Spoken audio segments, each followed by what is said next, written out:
everyone, welcome to another week's video. Today I'm super excited because I just received the new Naturale palette from A.Gallo. A.Gallo is an Italian brand located in Assisi. They make very beautiful watercolors. They have nice collections, and Naturale is one of the collections that has more natural tones with mineral paints and unique pigments. And I didn't buy any of the other sets. They have 3 sets of Naturale paints, but this one had some Japanese pigments, and if you've been on the channel for a while, you know me, I am a sucker for any Japanese art supply, so I was super intrigued by that. And that's what I'm gonna be sharing today. But before that, I would like to thank everyone that have been watching my videos, that have been commenting and liking and using the links and all of that. I really appreciate it. I am super happy to see when you like the content, when it's helpful for you. So keep those comments coming. If you have any suggestions also of content that you'd like to see, I'll be happy to try and make that happen for you. In that being said, if you are watching this and you haven't subscribed yet, and if you like the content, please consider subscribing. That will help me a lot to know how the algorithm works. So give me that thumbs up, follow, hit the notifications button. All of that is really helpful to me, and I do appreciate. So that being said, now let's see what's inside this box, because I haven't opened anything yet and I'm super curious.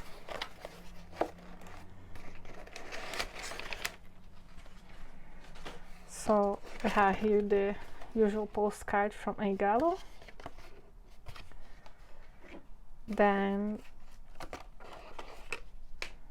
and I have to mention also, I got one extra color together with the palette. Here is the palette. Comes in this nice little box. And oops, I think I just hit my camera here.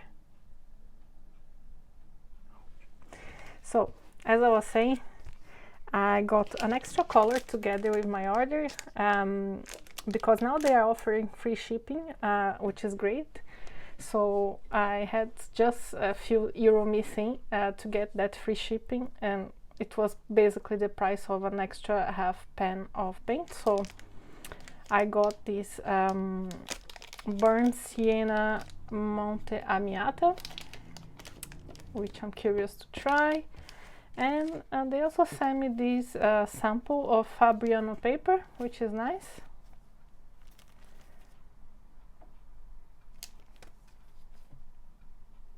I think maybe I'll use it. I think here there are a couple of sheets.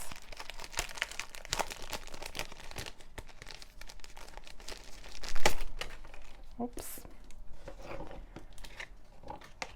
So yeah, there are 3 sheets of Fabriano paper. So what I think I'll do is I'll use one of these sheets to swatch the new paints. Here there's another little card.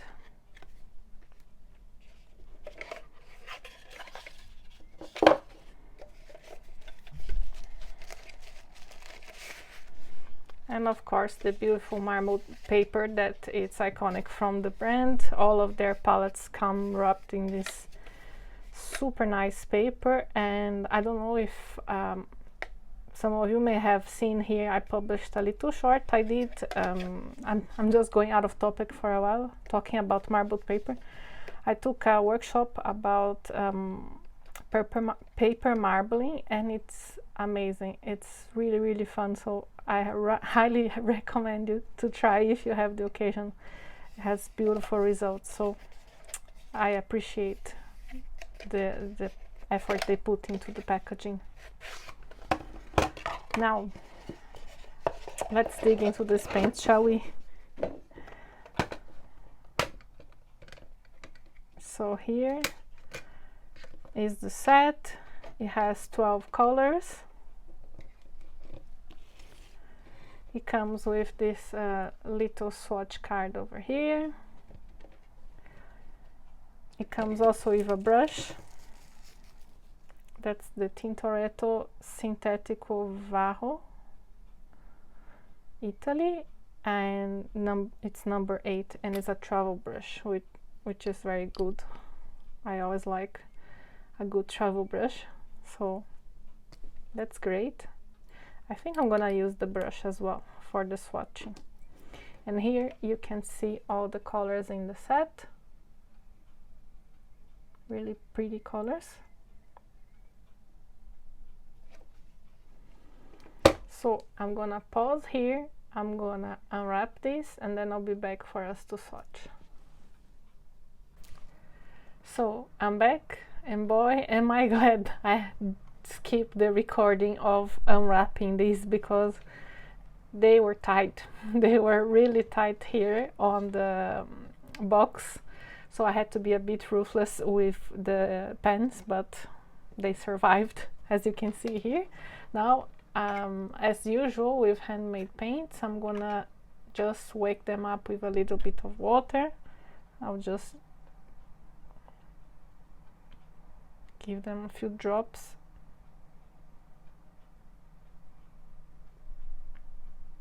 I also unwrapped the burnt sienna that I put here in the middle row. One thing that attracted me a lot about this palette is, as you can see, there are 2 purples, and I love purples.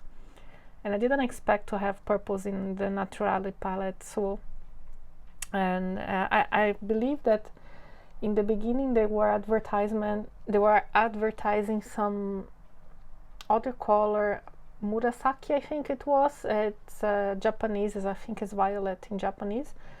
I'm not sure, please correct me if I'm wrong, but I know that it's a Japanese pigment, and for some reason they could not get the pigment for this batch of paint, so they will release it as a single color, but they then substituted it with this lilac color over here. So without further ado, let's start. I'm very excited to see these colors. I have to mention, if I'm not mistaken, she also said that the first color, that's called Still the Grain, is not light fast. I'm not sure about the other ones, if there was any other one that wasn't light fast, but I know that this Still the Grain is not. I think it's a plant-based pigment. I'm gonna check the information better, and I'm gonna leave it here on the screen, but as happens often with plant-based pigments, the light fastness is not great, like indigo for example, but I'm fine with that. So let's see the color. Let me wake up the brush also, because it has a bit of that hard hair. So here we go. I'm testing everything today. The paint, the brush, the paper. And I think because this is a Naturale palette, I'm gonna maybe paint some leaves or something of the sort, just to make it more interesting. So let's see.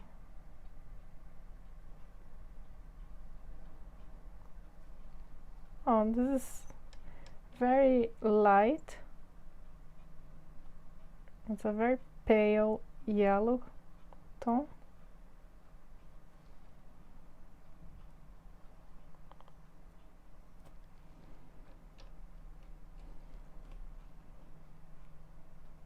You can see by the texture of the half pan, it has this kind of look a bit like Indian yellow, I would say. I don't know if you ever used, for example, the Indian yellow from Caran d'Ache, the colored pencil. It's kind of that look, a bit dark yellow and a bit hard surface, but also transparent in a way. And I see some speckles, maybe I think I used too much water on this one.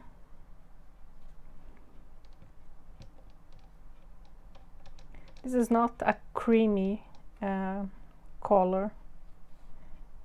It's a very subtle.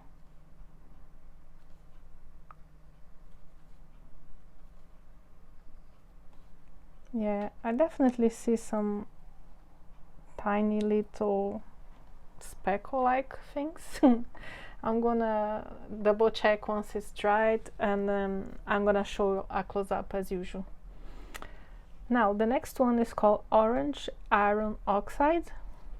I just realized I had my fan just turned on here because it's quite warm for Dublin standards in the last few days, and I didn't think that I was filming a video and could be a bit noisy, so I hope it was not too disturbing for you.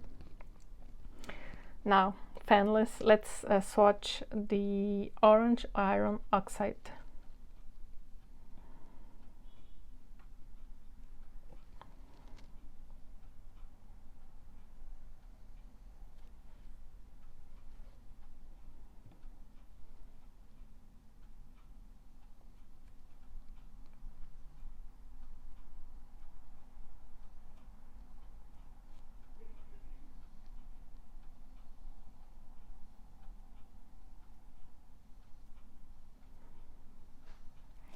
This is the type of ochre.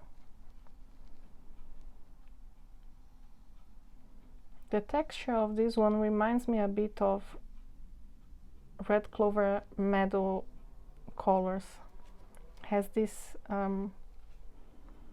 natural feel to it.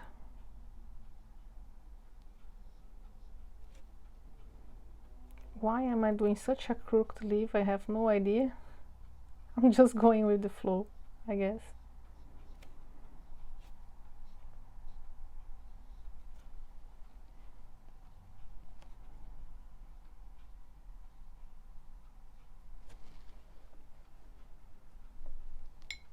This brush is very soft as well.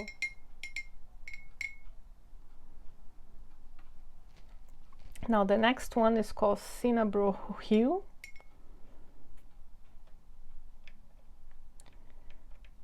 I guess it's this kind of a hue from the cinnabar that was in the past made with mercury, so it was toxic.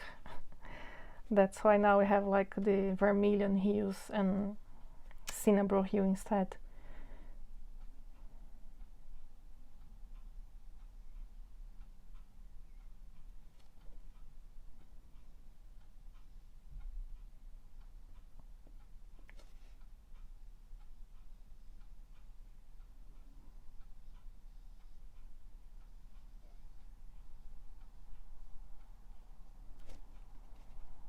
It's a beautiful warm red. Usually you don't expect to see this type of color in a natural palette, but I like to have some vibrant tones as well, so I think that a touch of vibrant color can kind of bring, elevate all the painting. Even though I love bright colors, so I can even do a whole painting only with bright colors, but I think it's nice to have a mix. Now the next one is called English Red.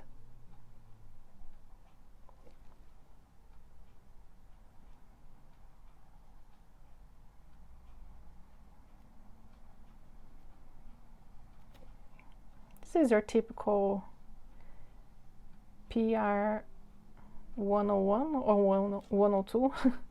I always get confused with those. It's just a reddish brown.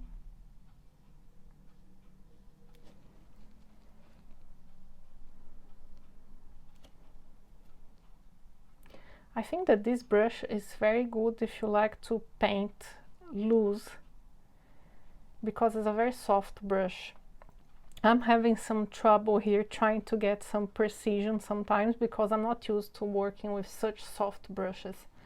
I usually like my brushes to have a spring, meaning that they come back very easily when you press them. This one is a bit more soft. The next one is Icelandic Red Earth. Very interesting.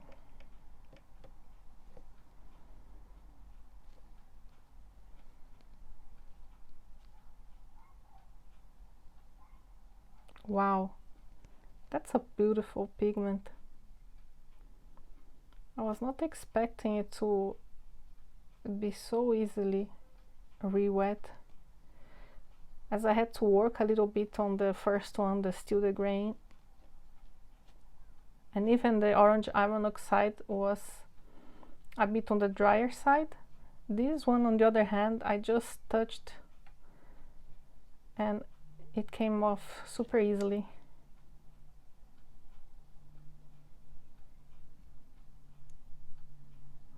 So I guess also it has to do a bit with the type of pigment and paint. Like, I was able to get some sharp lines with this brush, with this color, because it was easier to re-wet. It was a bit more diluted, but has a beautiful texture. It has I'm not sure if you're able to see it now, but when I'll be showing the close-up, you will be able to see the beautiful texture it has, and has this kind of pinkish tone, a bit reminds me a bit of Piemontite from Daniel Smith, but a bit lighter. Maybe I'm wrong. It's a long time I don't use the Piemontite one, but it's this type of kind of reddish pinkish brown. It's very nice. Now we have Van Dyke Brown. I love Van Dyke Brown. Let's see. Wow, this one is very dark and very easy also to work with. I have a Van Dyke Brown from Red Clover Meadow, which was the first one I actually used. I think I got it as a gift with my order, and I absolutely love it.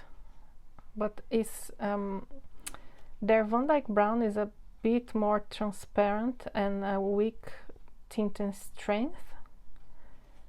It has a lot of particles, but it's not as dark as this one, so it's good to have two different variations of the same pigment. I'm curious to see if I'm trying to dilute it a bit here, because the other Van Dyke Brown I have has beautiful kind of speckled texture.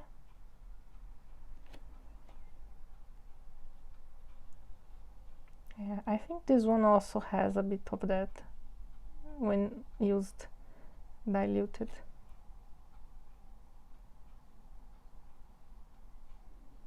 It's a beautiful brown. So far I'm very happy with the palette. As I knew I would. It's not a surprise, you know. Now I am gonna continue with the brown here from the Burnt Sienna Monte Amiata. Just repeating, this is not included in the Naturale palette. I just got it as an extra pen to round up, so I would have free shipping.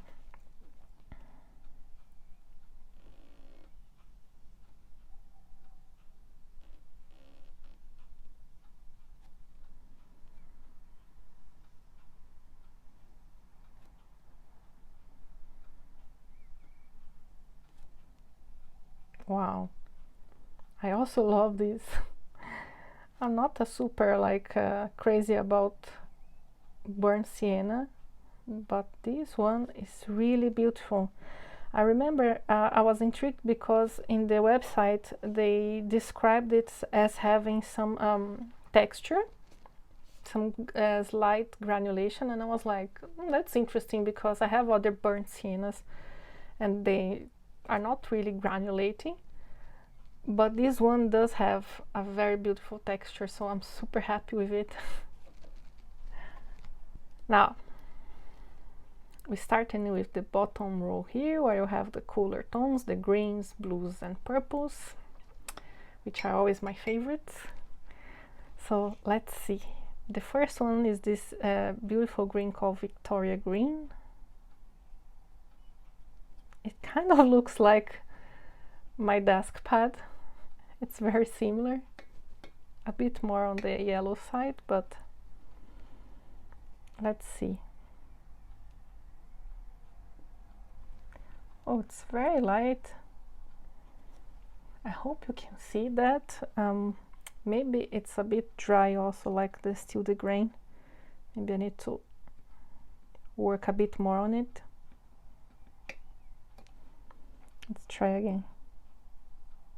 Yeah. It seems like a very, very light pigment.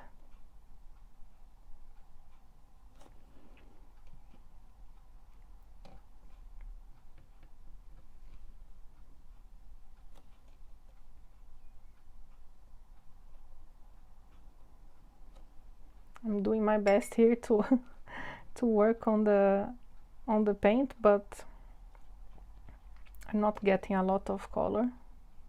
Yeah, now I get a little bit more,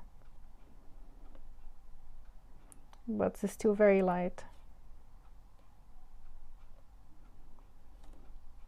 So be aware that this color in particular requires a bit more patience to get the pigment.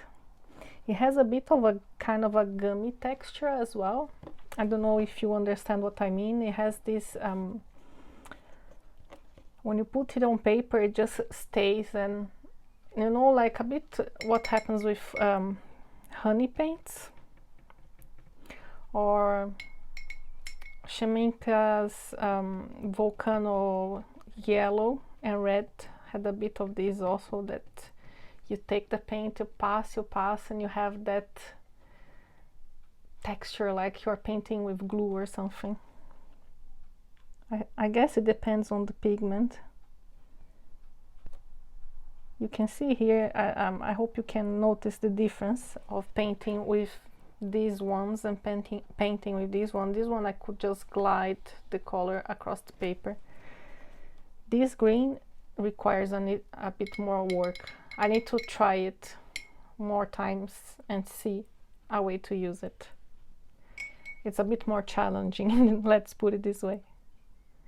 Now we have Malachite Hue. It looks like a beautiful turquoise, also similar to my colors here, which I really like. This one is easygoing, thankfully. I was getting tired of rubbing the paint from the previous one.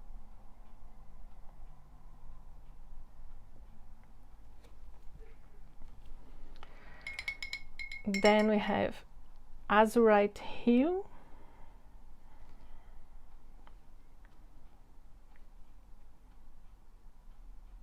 Wow.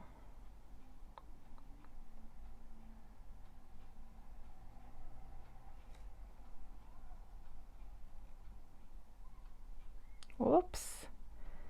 I just joined two plants here, but it happens.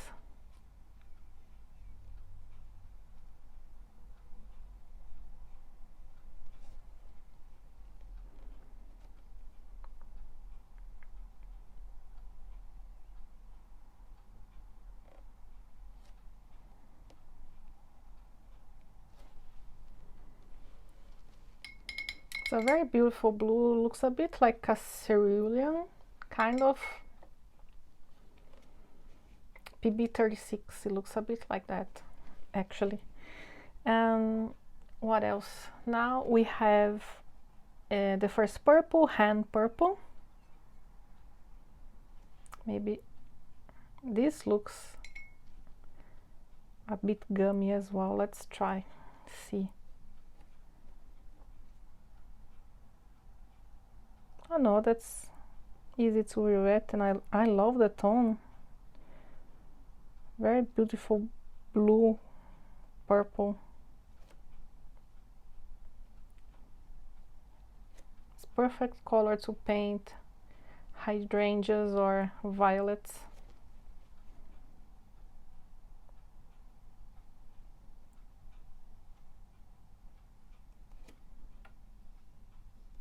Reminds me a bit of ultramarine violet, which I love. Looks like there's some type of texture as well.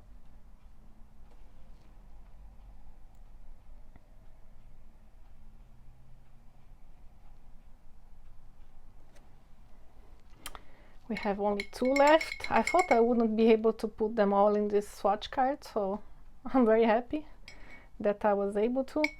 Now we have lilac,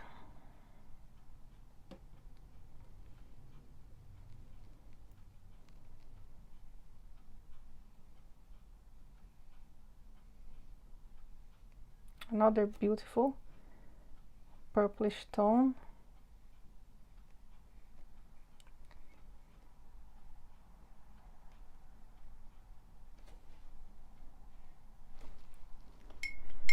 I think this might be the most vibrant Naturale palette that they have released. If you look at the previous 2, they are more on the earth tones, muted colors. Maybe the second one has a bit more pop of color with blue and or was the first? I'm not sure, but I remember that I was interested in some colors of the first palette and I didn't get it because there were too many earth tones.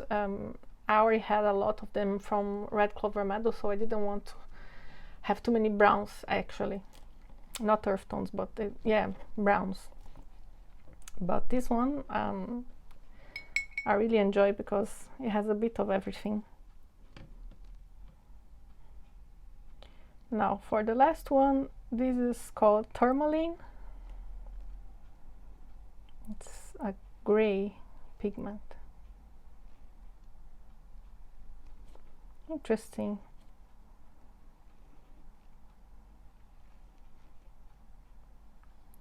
So I remember also reading that some of the pigments, I think I mentioned this in the beginning of the video, I had forgotten already, but some of the pigments that they used for this set of paints are Japanese. I'll leave here on the screen the exact pigments that were from Japan. So all of a sudden I feel a bit absent-minded, but I hope you enjoyed the video nevertheless. So here we are. These were the 12 colors from the Naturale 3 palette, plus the burnt sienna that I got as a separate half pan. Now I'm gonna leave these to dry and I'm gonna name all of them, and once this is done I'll be back to show you the close-up. I'm back. They are mostly dry. This one in particular, the Tourmaline, has been taking a whole lot of time to dry. Like I said, it also has this kind of gummy texture on the top, like you get sometimes with honey paints or paints that have a bit of binder separation that doesn't dry fully. I'm not sure if this will dry fully, but I'll leave a note here when I'll be editing if it did. And yes, it has some beautiful tones. I'm gonna show you the close-up now.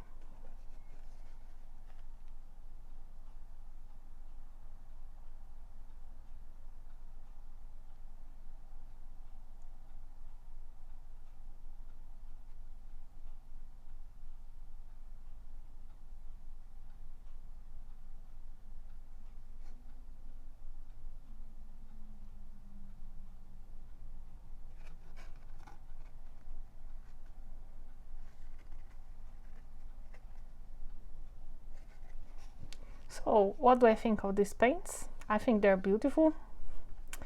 I have my favorites, of course. I really love this Icelandic red earth. It's a very unique color.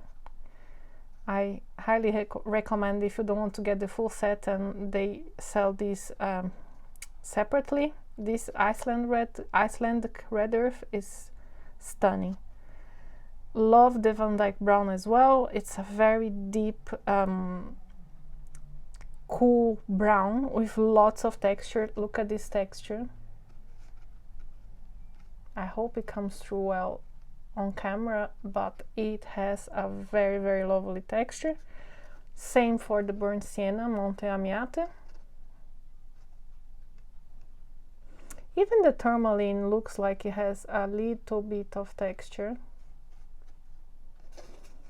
And the purples have some granulation as well. So really, the orange iron oxide also has very organic kind of texture.